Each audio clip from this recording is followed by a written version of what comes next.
Deus e Cristo continue abençoando cada um de vocês. Os amados irmãos estão conseguindo ouvir aí? Bem, os amados irmãos estão conseguindo me ouvir direitinho? Pronto. Deus que abençoe a vida de vocês. Bom, comecei aqui, antes de entrar na aula, uma crise aqui de sinusite que espirrando aqui. Né? Vocês vão orando pela minha vida para que eu conseguir dar a aula aqui em nome de Jesus, tá bom? Quero aqui externar, primeiramente, minha vida aqui, né, nas mãos do Senhor Jesus, que Deus continue abençoando. Louvando a Deus pela vida do pastor Diogo. Deus abençoe pela confiança, também pela amizade que o Senhor tem me presenteado com a sua pessoa e a todos vocês. Deus em Cristo abençoe. Quero falar para vocês que eu não sou um professor à altura que é o nosso pastor Diogo, né? Mas eu estou aqui para aprender com os irmãos. Eu sou muito sincero, tá bom? Daquilo que eu não souber, vocês vão nos ajudando para que nós possamos compartilhar e adquirir conhecimento todos nós juntos, em nome de Jesus, tá bom? O pastor Diogo, ele me passou a incumbência de trazer aula para vocês, que vai falar sobre, né, o livro de Atos dos Apóstolos. Né? Estaremos passando aqui para os irmãos o capítulo 1, que vai falar sobre poder para testemunhar. E nós estaremos, como texto para nossa aula agora, Atos capítulo 1 e capítulo de número 2. E é sobre isso que nós iremos agora, neste momento, estar aqui tratando. Os irmãos que tiverem alguma dúvida, quiserem perguntar, faz um sinal com a mão aí no Google Meet, que a gente está aqui para poder estar respondendo ou escutar, tá bom, a opinião e a sugestão de cada um de vocês, tá bom? A nossa introdução nos fala que o livro de Atos foi escrito por Lucas, endereçado especialmente a Teófilo, mais ou menos no ano 63 depois de Cristo, né? Os relatos desse autor abrangem cerca de 30 anos do início da história da igreja, certo? Com um tema central, pregação do evangelho pelo poder do Espírito Santo. Lucas, ele endereça essa carta para um homem cuja o nome chama-se Teófilo, mas não se sabe por bem, por certo, quem é este homem, quem é Teófilo. Alguns dizem que Teófilo é alguém de grande influência, alguém que realmente tem influência na sociedade daquela época, mas outros dizem que foi colocado esse nome de Teófilo para poder, assim, esconder quem realmente Lucas teve a intenção de enviar a essa carta. Poderia ter sido alguém que não poderia ser falado assim para todos, por ser um filho de uma autoridade da época, não sei, mas não se sabe por certo quem é este homem. Mas o que chama atenção para nós é que o livro de Atos dos Apóstolos, na verdade, mostra o início da igreja, como começou, o meio da igreja, as dificuldades que ela teve e o mais importante, todo o crescimento até os dias de hoje foi tudo através do Espírito Santo. Então nós percebemos que esse aqui é o segundo tratado que Lucas faz. Lucas é o autor de Atos e é autor do Evangelho que tem o seu nome. No primeiro tratado, Lucas escreve o Evangelho. No segundo tratado, agora aqui em Atos dos Apóstolos, tá bom? Nós vamos ficar com o capítulo 1, capítulo 2, para que o Senhor nos dê aqui a graça. Que nós possamos entender que a obra de Deus, ela teve um início, meio e terá um fim glorioso naquele grande dia com o Senhor, tá bom? Resumindo aqui um pouco sobre o livro de Atos dos Apóstolos, o capítulo 1 ao capítulo 2, nós vamos ver que vai falar sobre o início da igreja, o derramamento do Espírito Santo. Nós vamos ver posteriormente, dando testemunho em Jerusalém, a partir do capítulo 3 até o capítulo número 7. Depois, na Judéia e Samaria, do capítulo 8 ao capítulo de número 12. E do capítulo 13 até o capítulo 28 de Atos dos Apóstolos, vamos ver indo até os confins do mundo, né? Aonde chegou até nós hoje também, tá bom? Capítulo 1 da nossa apostila. Poder para testemunhar. Vamos falar do capítulo 1 e 2. Primeiro ponto, obediência às ordens de Jesus. Permanência em Jerusalém. No capítulo 1, no verso 4 ao verso 5, começou com obediência. Segunda coisa, descida do Espírito Santo, dia de Pentecoste. Nascimento da igreja. Vamos ver lá mais à frente. E terceiro ponto aqui, ousadia de Pedro na proclamação do Evangelho. Capítulo 2, do verso 14 ao verso 36. Então vamos pegar esses três pilares aqui para nós começar aqui o nosso decorrer aqui do estudo. A introdução do capítulo 1 explica o receptor da carta emitida por Lucas a Teófilo. Foi ele quem Lucas resolve escrever para relatar tudo o que Jesus fizera e ensinara, até o dia em que fora recebido nos céus. Este explica Lucas se apresentara vivo aos apóstolos depois de haver padecido, deixando, portanto, provas infalíveis de sua ressurreição. Durante o tempo em que ficara com eles, 40 dias, continuara explicando os mistérios do reino de Deus, e lhes ordenara que permanecessem em Jerusalém até que Deus cumprisse a promessa de batizá-los com o Espírito Santo. O nosso primeiro ponto aqui vai falar sobre a obediência, como eu acabei de falar aqui para os irmãos, a permanência em Jerusalém. Jesus, após a sua ressurreição, ele passa 40 dias ensinando os seus discípulos, explicando para eles acerca do reino dos céus. O que nos chama a atenção é que Jesus deixou uma ordem muito clara para eles, ficar em Jerusalém, até que do alto céu fossem revestidos de poder. Os discípulos até então, os apóstolos ali até então, estão ali aguardando essa promessa. Mas aqui no capítulo 1 ainda, nós observamos e vemos que o Senhor dedicou esses 40 dias após a sua ressurreição para explicar para ele as coisas de cima, as coisas do reino do céu. Os seus discípulos ainda estavam com as suas mentes muito focada aqui na terra. Nós vemos isso, que quando o Senhor está falando sobre as coisas do reino, eles estão preocupados. Quando é que o Senhor vai restabelecer o reino a Israel? A preocupação de Jesus não é essa. A preocupação de Jesus não é tirar o reino de Roma, que estava operando naquela época, não. Era que eles viessem estar em obediência para eles experimentar algo que eles nunca experimentaram na vida deles, que é ser revestido de poder. A profecia que Joel falava lá, do profeta Joel falava lá atrás, se cumprisse ali na vida deles, para que eles viessem experimentar.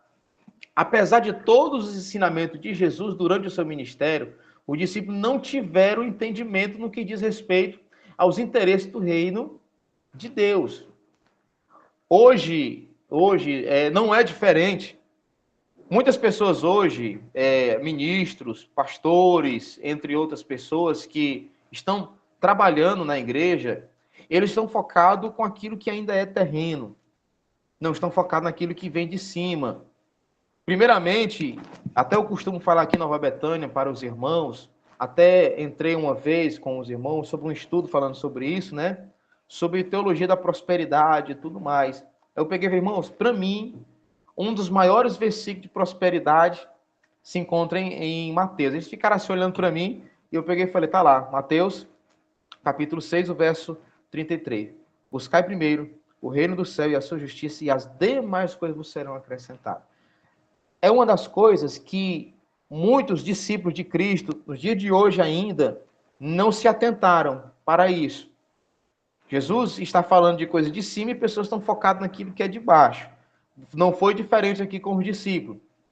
Jesus ele passou esses 40 dias, antes de ser levado ao céu, ensinando a eles sobre a respeito das coisas do reino de Deus. E a preocupação deles era onde? Aqui na terra. As coisas da terra. Em Lucas capítulo 17, verso 21, Jesus diz que o reino de Deus está entre vós. Em João, capítulo 18, verso 36, diz, o meu reino não é deste mundo. Se o meu reino fosse deste mundo, lutariam os meus servos para que eu não fosse entregue aos judeus. Mas agora o meu reino não é daqui. O reino de Deus, irmão, é eterno, é celeste e é do alto. O que nós precisamos para ter esse poder, para nós sermos as verdadeiras testemunhas de Jesus, é quando nós entendermos que primeiramente nós fazemos o reino de Deus e a sua justiça. E Jesus veio para cumprir isso e cumpriu. E Ele quer que isso continue a se cumprir em nossas vidas. Nós estamos aguardando, ou posso dizer assim, a nação brasileira está aguardando um grande avivamento que vai acontecer no nome de Jesus. Mas para isso acontecer, nós temos que entender que o reino de Deus não é coisas. O reino de Deus não é impérios aqui. O reino de Deus está entre nós, ou seja, o Espírito Santo dele. A presença dele em nossas vidas. É nós fazer aquilo que o Senhor nos chamou para fazer. Praticando isso e em obediência. Irmão, jamais ninguém pode ter a presença de Deus se não tiver em obediência ao Senhor. O Senhor falou para ele, ficai em Jerusalém, até que do alto sejais revestidos de poder. Mas a mente deles estavam em coisas terrenas. Um conselho para todos nós aqui, que estamos aqui estudando aqui o Ceifa aqui, é que nós venhamos focar mais e pensar mais nas coisas que são de cima do reino de Deus para nossas vidas. Para que nós possamos, em obediência, receber aquilo que Ele tem para nós.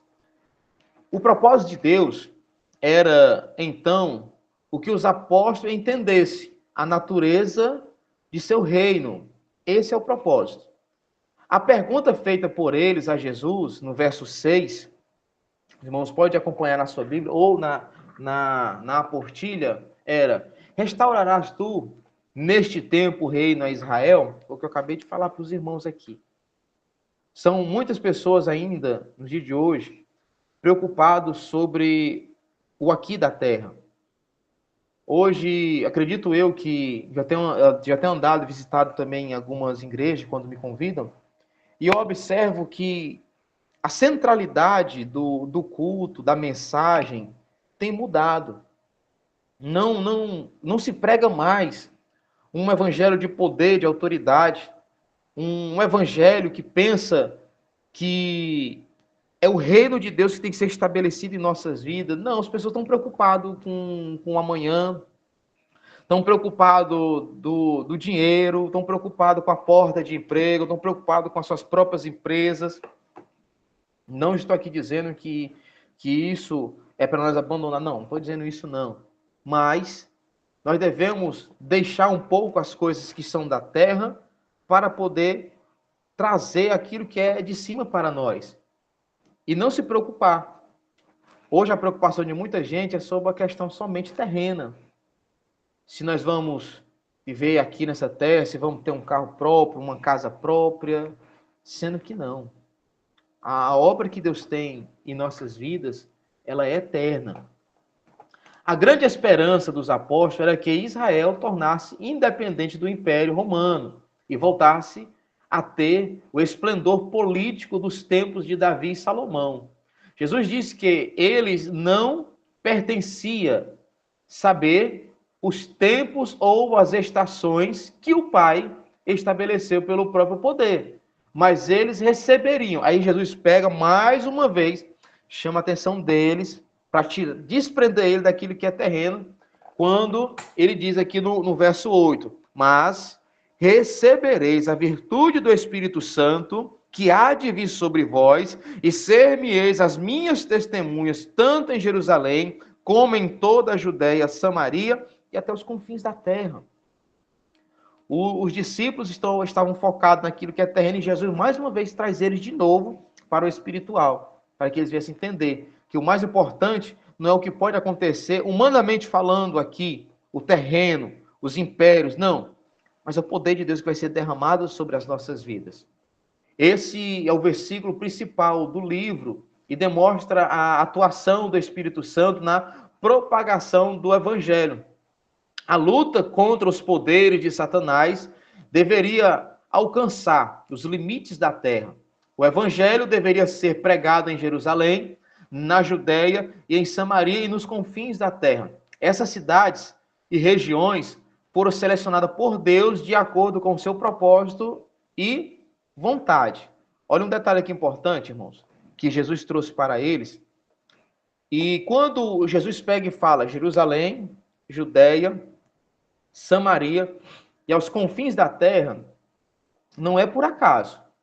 Jerusalém significa Jerusalém, Judéia significa Judéia, Samaria, Samaria.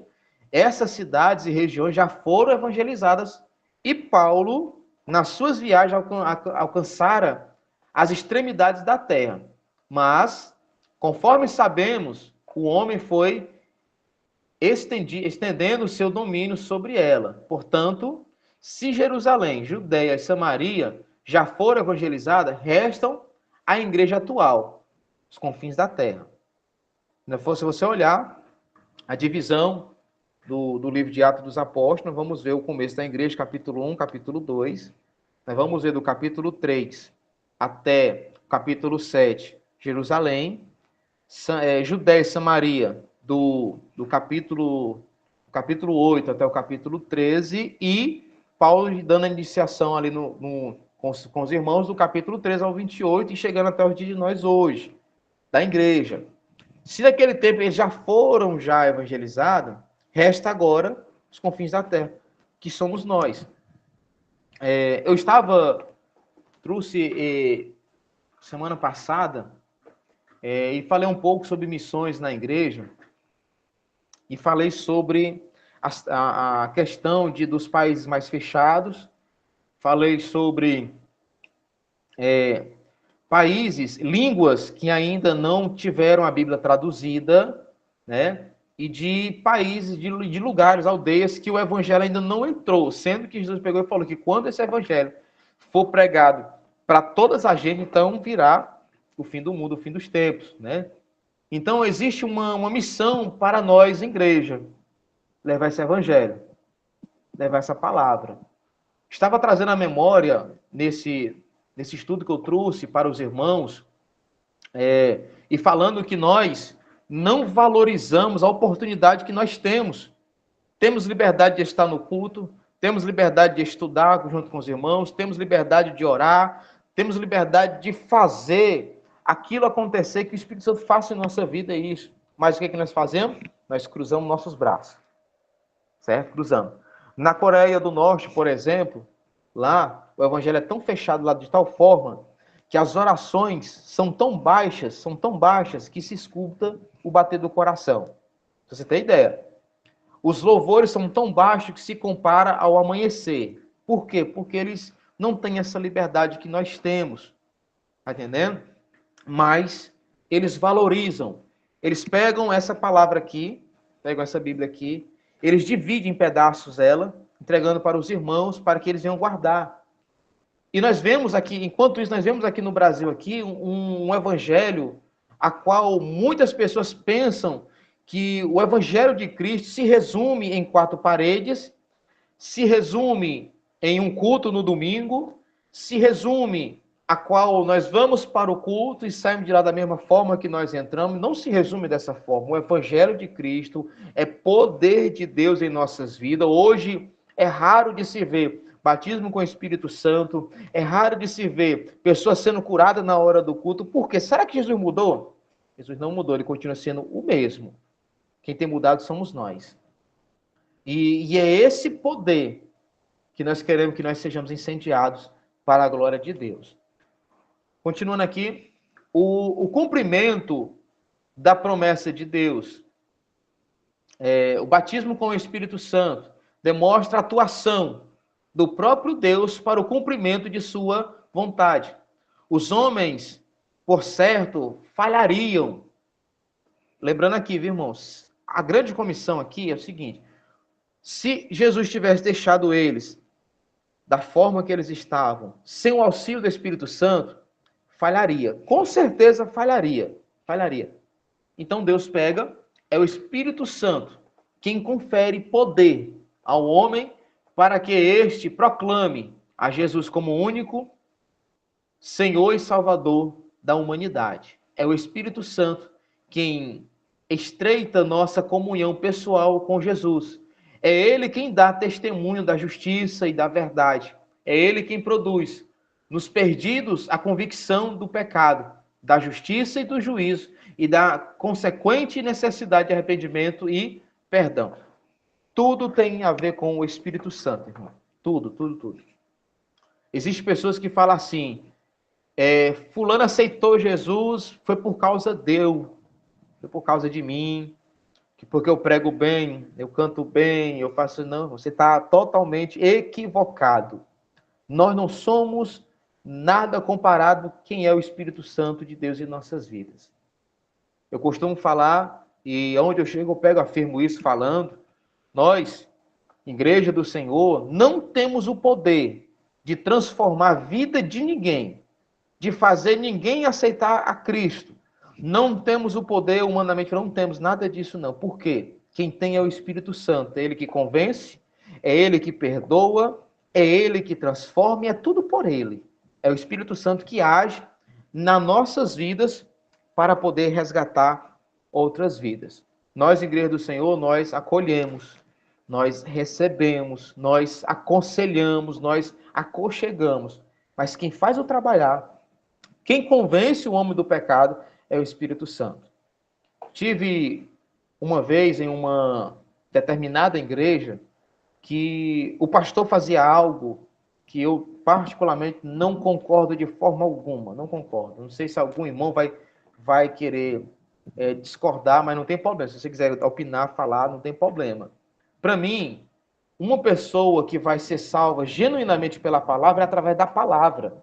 Você vai pregar a palavra, a pessoa vai sentir a necessidade do arrependimento e vai confessar Cristo como seu Salvador. O que essa pessoa fez, que eu presenciei, foi a pessoa não falou nada, ele pegou a pessoa, levou a pessoa lá para frente, vem cá, deixa eu orar por ti. Tu não quer Jesus, não. Olha, a pessoa nem disse que queria Jesus, falou que deixava para outro dia. Mais uma vida aceitou Jesus. Gente, isso não é entrega do Espírito Santo, não, irmão. Isso não é pessoa se arrependendo dos seus pecados, não. É a genuína palavra que causa arrependimento nas pessoas. É a genuína palavra que transforma através do Espírito Santo. É o Espírito Santo que convence o homem do pecado. Tive uma experiência aqui em Nova Betânia, que num domingo o Espírito Santo bradou na igreja, um irmão foi e aceitou a Jesus Cristo.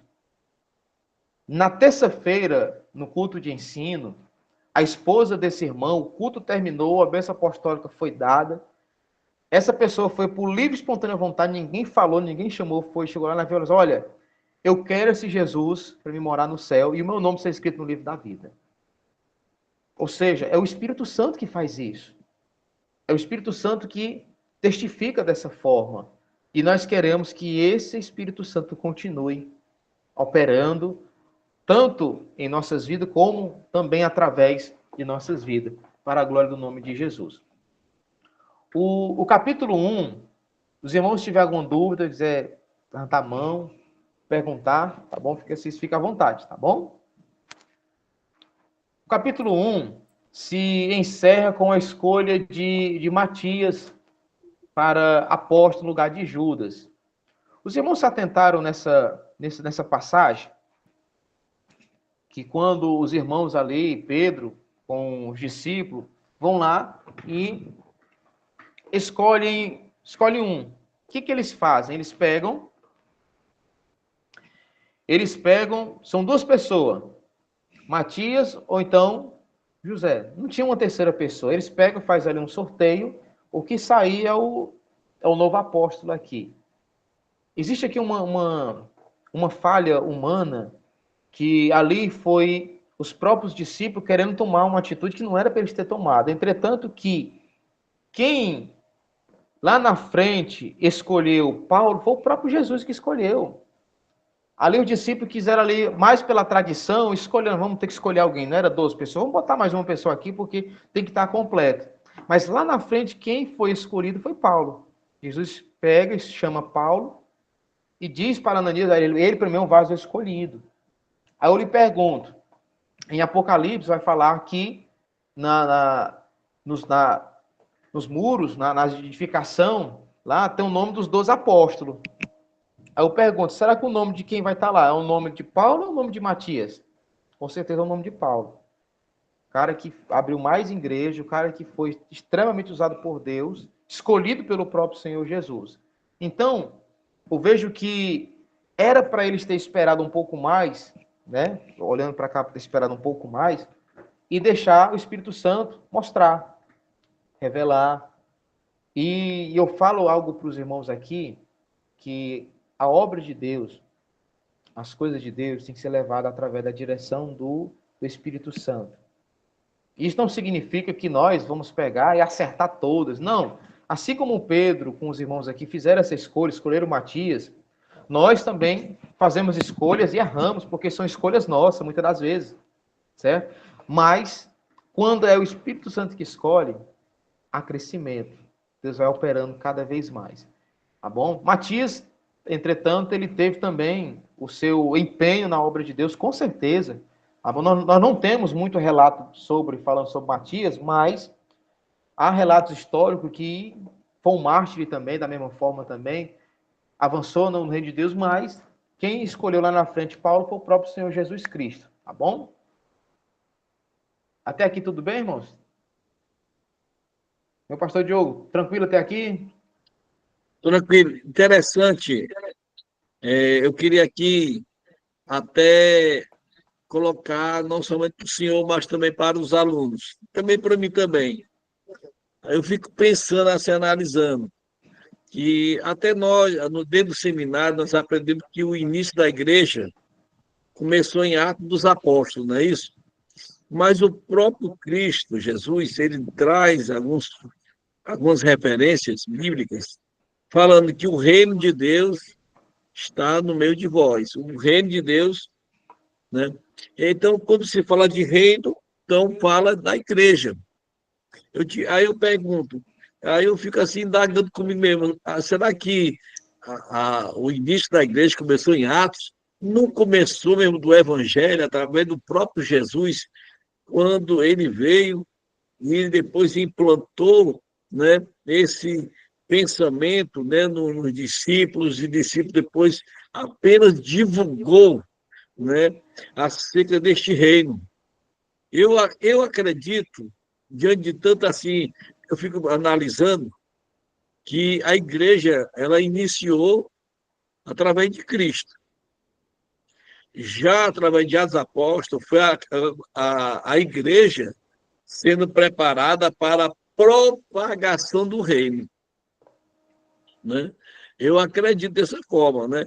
Mesmo que às vezes eu estou indo aí contra o módulo, né, que colocou aí, mas eu defendo isso aí, que Cristo foi ele que fundou a igreja, foi ele que iniciou, né, colocar esse pensamento, essa ideia de igreja, né, que já estava no meio de vós. Até teve uma referência que o senhor citou aí, e dentro dessa referência eu percebo que a igreja ela iniciou em Jesus.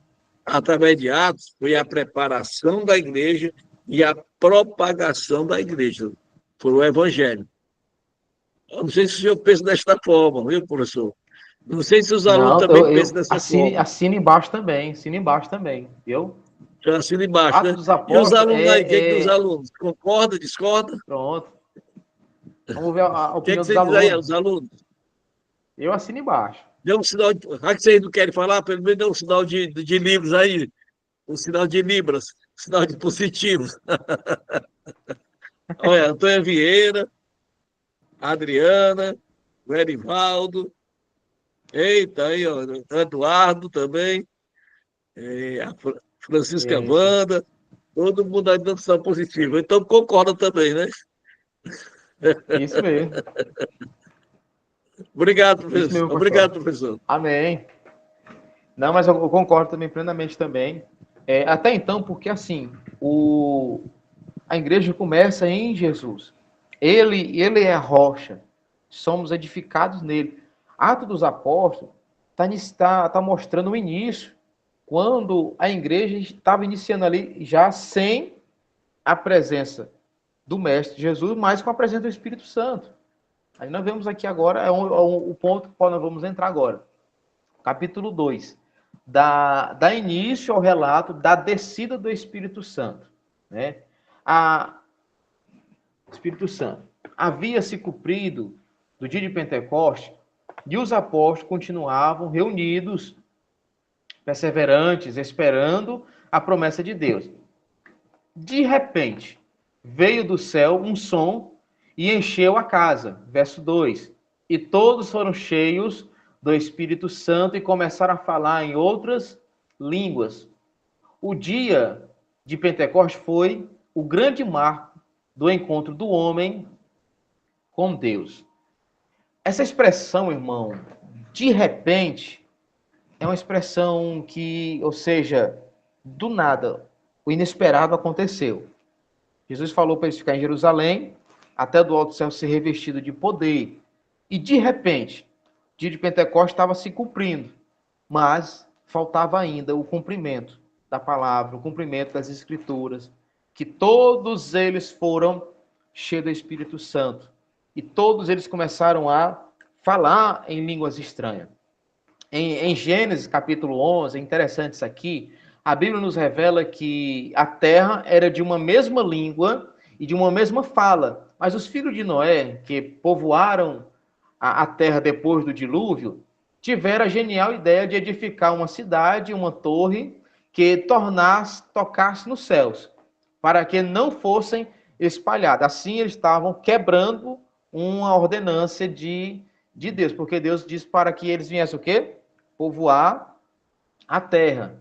Deus, como soberano, Senhor, interfere na história humana para mudar o destino dela. Ele desce e confunde a língua dos homens, de tal forma que lhes impossibilita a comunicação. Assim o Senhor espalhou os homens sobre a face da terra. No dia de Pentecostes, a Bíblia diz que estavam em Jerusalém povos de todas as nações que estão debaixo do céu. E cada um os ouvia falar na sua própria língua. Deus, nesse momento, faz com que, novamente, a terra seja uma mesma língua, a espiritual. Então, irmão, nós vemos o agir de Deus trazendo todo esse mover para a glória de Deus. A euforia dos homens com a presença de Deus provoca vários comentários, dentre os quais que estavam cheios de mosto, ou seja, os irmãos cheios do Espírito Santo e quem estava fora dizia, rapaz, estão bêbados, estão embriagados, né? Esse comentário desencadeara o discurso que proferiu Pedro, demonstrando a ousadia concedida pelo poder do Espírito Santo. Aquele que negara a Jesus agora o defende. O discurso de Pedro pode ser sintetizado da seguinte forma: proclama que Jesus é o Senhor e Cristo, crucificado, ressurreto e exaltado. Declara que Jesus recebeu a autoridade do Pai para derramar o Espírito Santo. Está lá em verso 33. E demonstra que os crentes que já se arrependeram dos pecados devem esperar o dom do Espírito Santo. Afirma que o batismo com o Espírito Santo exige a separação do mundo. Irmãos, olhando para cá, para esse cenário, o falar em línguas estranhas, ser batizado com o Espírito Santo, não sei se por aí chegou já dessa forma, mas em muitos lugares já está chegando. Hoje pessoas se sentem envergonhados por falar em línguas estranhas, por profetizarem, por serem cheios do Espírito Santo, certo? Para mim, é uma alegria imensa ser cheio do poder de Deus, falar em línguas estranhas, buscar o dom de Deus. Uma das primeiras coisas que eu fiz na minha vida, no primeiro ano de conversão que eu tive na minha vida, foi buscar a presença do Espírito Santo. Dormia e tinha sonhos sendo batizado com o Espírito Santo. E Deus revelou para mim em sonho, eu sendo batizado no monte, em oração com os irmãos, e Deus cumpriu. No mesmo ano que eu aceitei a Cristo, eu fui batizado com o Espírito Santo no monte, orando com os irmãos. Foi algo sobrenatural que aconteceu com a minha vida, que aos dias de hoje ainda continua a acontecer para a glória de Deus. E o que muda? O que acontece? O que muda em nossas vidas quando nós somos cheios do Espírito Santo? A mesma coisa que aconteceu com Pedro. Pedro foi cheio do Espírito Santo. Antes dele ser cheio do Espírito Santo, ele negava a Cristo. Agora não, agora ele afirma quem é Cristo para ele. Antes, ele tropeçava, né, nas suas palavras. Agora, não, agora ele fala com ousadia. Fala de Cristo com ousadia. Às vezes eu perguntava para os irmãos, antes de eu ser batizado com o Espírito Santo, eu perguntava, irmão, como é que é isso, irmão? Como é que fala essa língua? Como é que é isso? Irmão, e eu me contando as experiências, eu ia criando desejo por aquilo ali. É algo tão extraordinário que você, quando é batizado com o poder de Deus, com o Espírito Santo, a sua leitura com a palavra de Deus muda. Você lê a Bíblia, parece que você lê com uma lente do céu. Você coloca aqui, você lê algo e você começa a ter aquilo no coração, arder no coração. E o mais importante, o Espírito Santo nos faz lembrar de todas as palavras de Jesus. Pedro, cheio do Espírito Santo. Agora você faz uma análise de quem era Pedro antes de ser cheio do Espírito Santo e veja Pedro depois do batismo com o Espírito Santo, depois de ser cheio do Espírito Santo. É totalmente diferente. Observe que até mesmo os próprios discípulos, antes dele ser cheio do Espírito Santo, tinha aquela questão: quem vai sentar à direita de Jesus?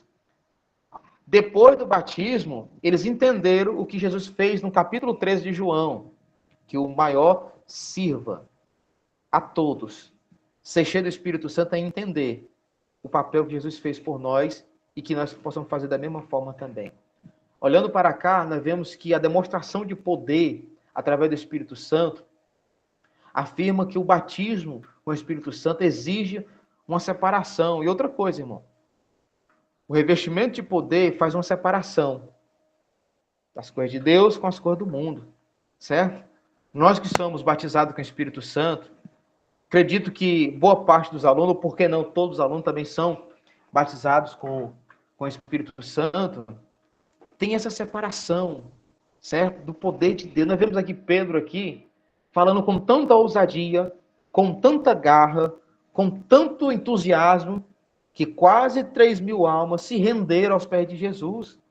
Como é que Jesus pega um homem grosso, pescador, sem entendimento e faz isso? É o Espírito Santo que faz, opera em nossas vidas. Pastor Diogo? Interessante, né? Você falando sobre esse operar do Espírito Santo na vida do cristão. Hoje percebemos a desvirtuação desse poder, da forma como as peripécias que o ser humano está usando o seu emocionalismo exagerado, né? Porque quando se fala de poder de Deus, fala de transformação, fala de propósito para fazer algo. O poder de Deus, ele é direcionado nesse foco. Não é de você ficar se tremendo todo, caindo no chão e continua do mesmo jeito, não. O poder de Deus, ele motiva. O poder de Deus transforma. O poder de Deus nos conscientiza. O poder de Deus faz a gente ter fome e sede das coisas de Deus. O poder de Deus, ele gera em nós a sede de ter mais e mais de Deus. O poder de Deus nos torna ganhador de almas. Então, esse é o propósito de Deus. Fora desses princípios aí, é falso poder, é falso manifestação, mas, né, não é do Espírito Santo, não, é de falsos espíritos, espíritos enganadores que estão atuando. E o principal local de atuação, infelizmente, é dentro de igrejas que não estão orando, igrejas que não estão lendo a palavra, igrejas que não estão vivendo o propósito de Deus. Esse tipo de igrejas estão sendo enganadas por falsos espíritos. Por isso que é muito importante nós estarmos com a palavra, né, como ela nos ensina, como ela nos educa. Obrigado, professor. Amém, pastor. Que bênção, viu? Irmãos, é algo, como o pastor Diogo está falando, sobre sobrenatural. Nosso irmão Josias quer falar algo, sabe de Deus? Pai do Senhor, homem de Deus. E certa Pai do feita, Senhor. Pai do Senhor, Pai do Senhor, pastor Diogo, Pai do Senhor, para todos os alunos do Ceifa. Meu querido, eu estava lembrando aqui, certa feita, eu estava lendo um livro, né? E segundo o escritor, ele traduz essa palavra virtude ou poder, né? Recebereis poder ou virtude do Espírito Santo, ser meus testemunhas. Ele diz que no livro, né? Que essa palavra, ela no grego significa marco, ou seja, marque, né? E dos 12 discípulos a quem Jesus falou essa expressão, vocês serão batizados no Espírito, receberão a virtude do Espírito, 11 delas morreram como mártir, né? Como mártir, né? Sendo Estevão o primeiro mártir, mas os 11 apóstolos morreram como mártir. E segundo o tradutor desse livro que eu li, essa palavra poder, essa virtude, essa unção, na verdade, seria uma unção para o sepultamento, né? Uma unção para o sepultamento. Então, a virtude do Espírito, o poder do Espírito, Jesus está dizendo que vocês receberão a virtude, vocês serão ungidos para o sepultamento, referindo-se àquela mesma unção que Jesus recebeu quando Maria derramou aquele perfume, aquele unguento, e quando ela começou a ser acusada, né, aí Jesus disse, sabe por que estão incomodando essa mulher? Porque, agindo ela dessa maneira, ela está ungindo o meu corpo para o sepultamento. Então, segundo o tradutor, Jesus estava usando essa mesma definição para mostrar que a unção, a virtude, o poder, o Espírito Santo na vida dos apóstolos, na verdade, seria um encorajamento, que a partir daquele momento, eles já não teriam mais medo de morrer, de entregar as suas vidas pela causa do Evangelho, pela propagação do Reino de Deus. Aí isso é que gerou, que causou intrepidez, ousadia, e capacitou Pedro a pregar sem ter medo da morte, como foi o caso lá daquela ocasião em que Herodes mandou prender e começou a ser perseguido pelo Sinédrio, e muitas vezes ele dizia, olha, mais importa obedecer a Deus do que a vocês, e como o apóstolo Paulo dizia, que nada tinha a sua vida por preciosa. Então o batismo do Espírito Santo, na verdade, era uma unção para o sepultamento, ou seja, uma preparação para o martírio, né? Então, essa era a concepção do escritor nesse livro que eu li, né? Pronto, que benção, meu irmão. Maravilha. Já, pastor Diogo, agora não vou mais concluir a aula, não, pastor. Depois do explicação dessa. Bom, Josias, show, meu irmão. Deus abençoe a sua vida, viu? Na verdade, é isso mesmo. Ser cheio do Espírito Santo é ter a ousadia. Existe o martírio, o martiréus, né?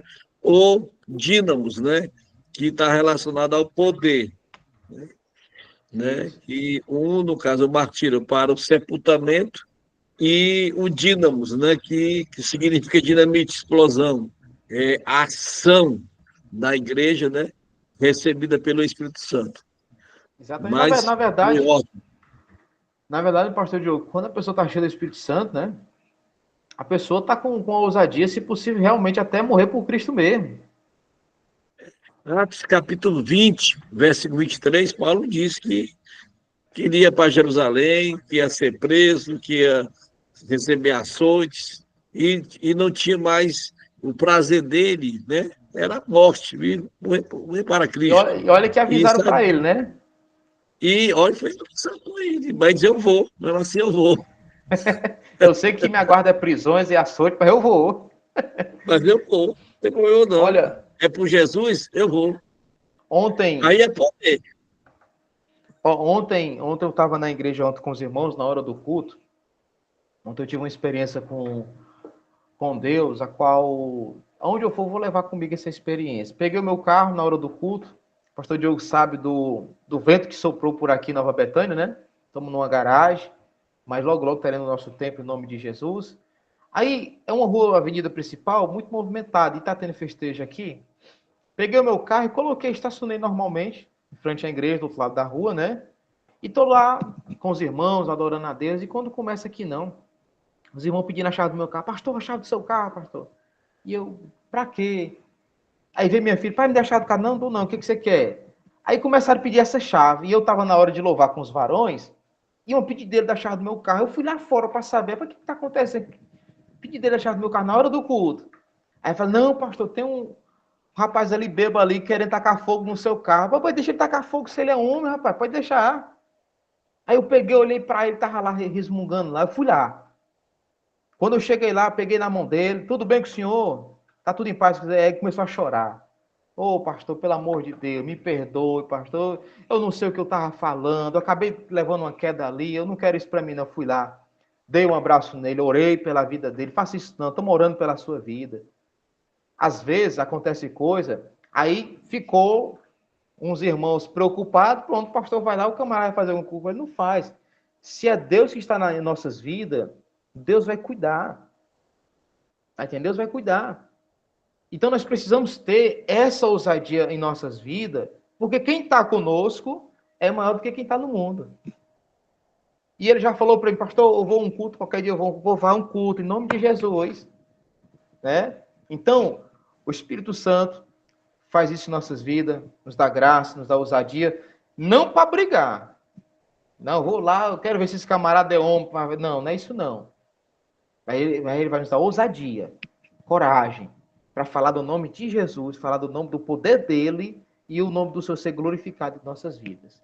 Tá bom? E eu creio que nós, essa geração, eu e o pastor Diogo, nós ainda vamos presenciar um derramamento poderoso do Espírito Santo de Deus em cima dos nossos púlpitos. Vamos ver pessoas sendo curadas, pessoas sendo libertas, pessoas sendo batizadas com o Espírito Santo, vamos ver crianças profetizando, vamos ver jovens cheios do Espírito Santo para a glória de Deus, porque esse poder ainda continua nos dias de hoje em nossas vidas ainda. Eu creio assim, no nome de Jesus. Quero caminhar para a conclusão com os irmãos. Aqui é o seguinte, ó. A pregação de Pedro, com ousadia do Espírito Santo, ocasionara a conversão de quase 3.000 almas.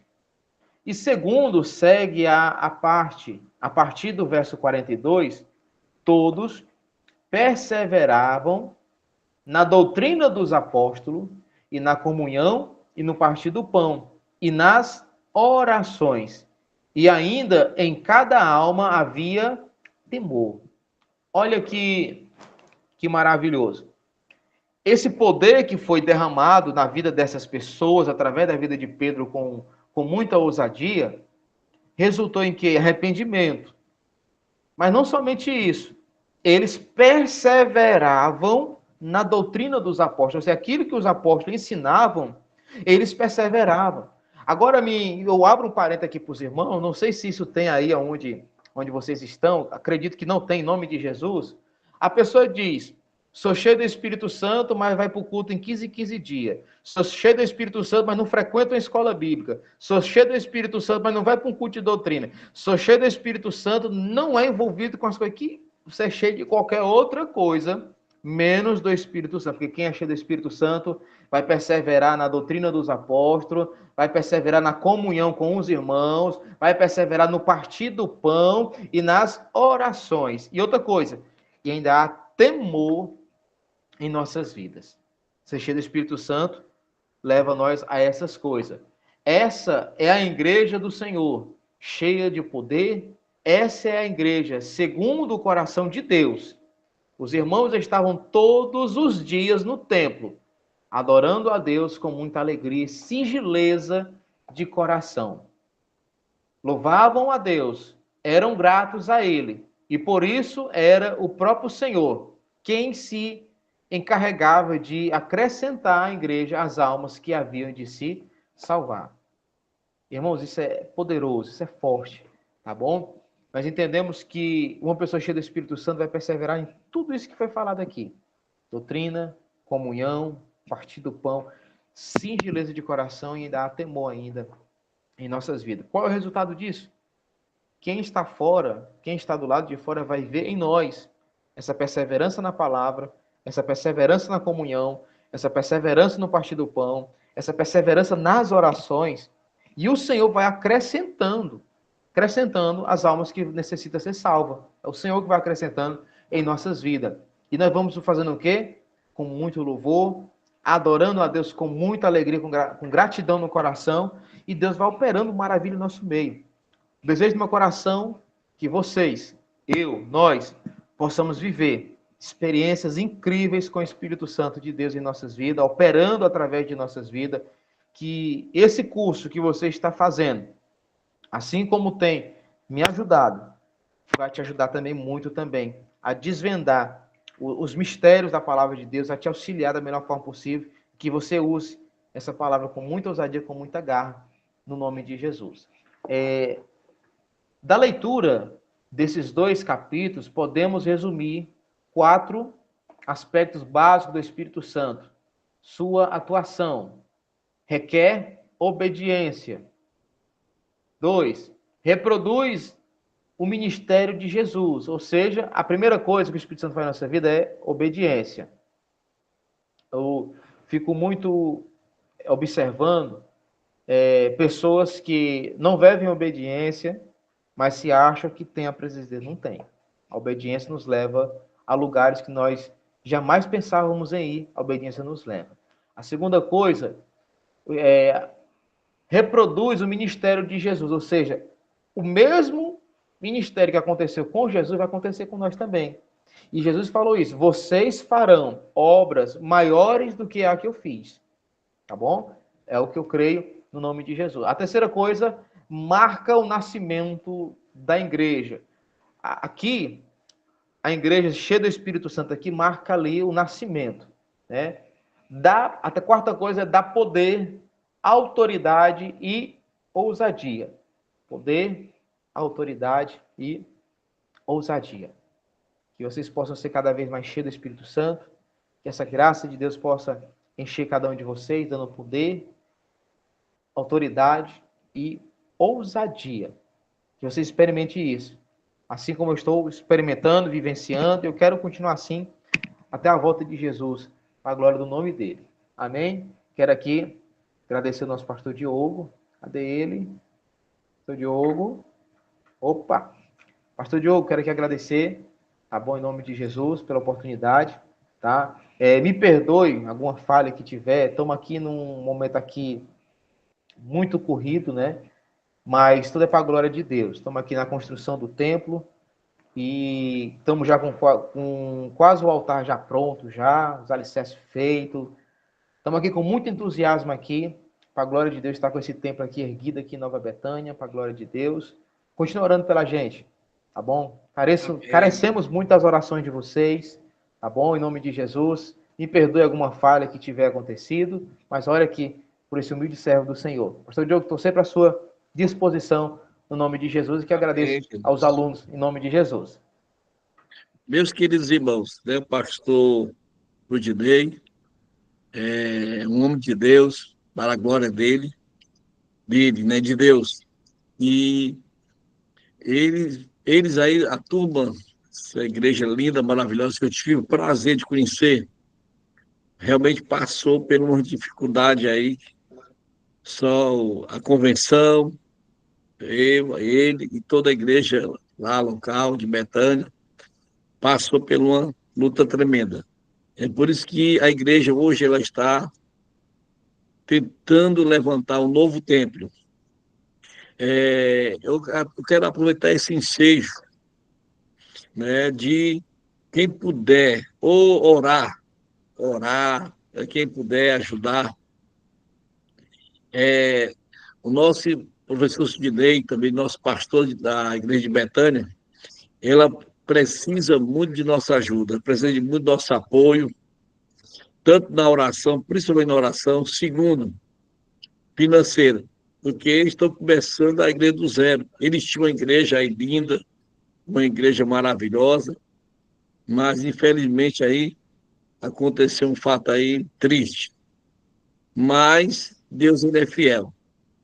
Deus tem abençoado, Deus tem promessa, né, para a vida do pastor Rudinei e para a vida da igreja ali da Betânia. E eu quero aproveitar esse ensejo. O aluno que sentir de Deus, de poder ajudar esta obra, tem um Pix aí que você pode ajudar na sua momento particular. Dobra teu joelho, fala com Deus. Eu tenho certeza que Deus vai tocar no teu coração e você vai ajudar. Com certeza Deus vai abrir as portas. E qual é o Pix, pastor Sidney, que se no caso o aluno quiser ajudar ou sentir na direção de Deus, em abençoar aí a obra aí da Nova Betânia, qual é o Pix? Meu pastor Diogo, tem o nosso e-mail, né, que a gente pode estar disponibilizando para os irmãos, e também o nosso número de telefone também. O senhor tem o meu contato também, eu posso estar passando para o senhor pode estar passando para os irmãos. Também você pode, como o nosso pastor está falando aqui, nos dando liberdade, pode nos abençoar com oferta voluntária, que Deus colocar no seu coração, principalmente orando por nós, tá bom? E nós estamos fazendo também uma rifa, né, de um carneiro, de um ferro de passar e de um panela de pressão. O ponto custa apenas R$10. Você abençoa a obra de Deus e ainda vai ser sorteado ainda com um desses prêmios ainda, no nome de Jesus. Então, o nosso Pix eu posso estar passando aqui, mostrando para vocês, mandando para o nosso pastor Diogo, e ele passa para os irmãos. Ou vocês podem estar pegando o meu contato com o pastor Diogo, eu faço questão de mostrar como é que está o andamento da obra, os vídeos. Cada oferta que tem entrado aqui, a gente tem agido, irmão, de uma forma muito transparente com todos os irmãos, com toda a igreja, mostrando tudo. E para a glória de Deus, o senhor tem mandado material, tem abençoado, tá bom? Mas eu peço, mais uma vez, além da oferta, ore pela gente. Em nome de Jesus, tá bom? Amém. Pronto. Os irmãos no particular, vocês podem falar comigo, né? Com certeza, o pastor Sidney vai passar para mim todas as informações e eu vou passar para vocês. Além desses prêmios aí, para ajudar na expansão do reino, né? E se os irmãos tiver fé, quem sabe, né, não vai ganhar esse prêmio aí, né? Não sei como é. Se eu ganhar, como é que esse carneiro vem para Sobral, rapaz? Rapaz, a gente dá um jeito. A gente pega, fala com o pastor Guilherme, bota na caminhonete dele e leva, homem. Ou então é o seguinte, você ganha um carneiro, né? Outra pessoa ganha a panela, nós pegamos, mata esse carneiro aqui no Betânia e faz uma festa aqui, ó. Amém, glória a Deus. Era uma honra, vai ser bênção de Deus. Pronto, que bênção. Então, pronto, viu, meus irmãos? Se os irmãos puder ajudar, sentir de Deus, né? Em querer dar uma oferta, né, voluntária, né? Que Deus possa abençoar cada um dos meus irmãos.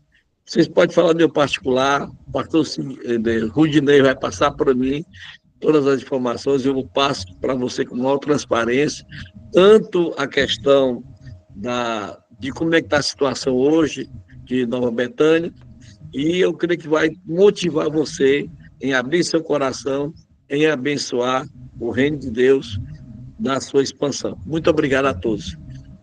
Pastor Rudinei, muito obrigado, que Deus te abençoe maravilhosamente. Eu acredito que os alunos não gostaram da aula hoje não, viu? Que não der nem positivo aí. Ai, o Eduardo já bateu as palminhas aí, ó. Parabéns, meu Lousado. Olha aí, Antônio Vieira. Gostaram, viu? Estão gostando da aula de hoje. Que Deus abençoe cada um de vocês, em nome de Jesus, viu? Amém. Ore por nós, pastor Rudinei, nos abençoando. Amém. E vamos se despedir para, no próximo segunda-feira, nosso pastor Edilson. Ele vai trazer a segunda aula nossa. Que Deus abençoe a todos. Ore por nós. Amém. Vamos orar em nome de Jesus. Querido Deus e eterno Pai, Pai de nosso Senhor e Salvador Jesus Cristo, quero neste momento, Senhor, te agradecer, te louvar por mais essa noite, Senhor, de estudo, que os teus filhos, Senhor, possam viver experiências fantásticas, Senhor, com o teu Espírito Santo. Derrama, ó Pai, da tua presença, do teu poder, Senhor, sobre a vida de cada aluno, cada servo teu, cada filho teu aqui, para a glória do teu nome, Senhor. Deus, batiza com o Espírito Santo aqueles que ainda não são batizados, Senhor. Renova as forças, enche da tua presença, dá ousadia para a glória do teu nome, Senhor. Deus, eu quero te pedir pelo curso Ceifa, Senhor. Deus abençoe este curso, Senhor, que possa estar crescendo cada vez mais, avançando cada vez mais, que os alunos possam a cada dia estar adquirindo conhecimento, sabedoria, Senhor, tudo para a glória do teu nome. Te peço também pela vida do nosso pastor Diogo, continua fortalecendo o teu filho, continua dando muita ousadia, sabedoria do alto céu para a glória do nome do Senhor. É o que eu te peço e aqui eu agradeço. Em nome de Jesus, amém. Amém. A paz do Senhor, pastor Dinei, a paz do Senhor a todos os nossos alunos, uma ótima noite de bênção, de paz e muita vitória. Não esqueça aí de orar pela obra de Deus aí de Nova Betânia, pelo pastor Rudinei, toda a sua família. Precisa muito de nós, irmãos. Então, quem sentir de Deus aí, ajude aí todos nós. E principalmente ele aí, né? Que ele merece. A paz do Amém. Senhor. A paz do Até Senhor, Deus abençoe a todos. segunda-feira que vem.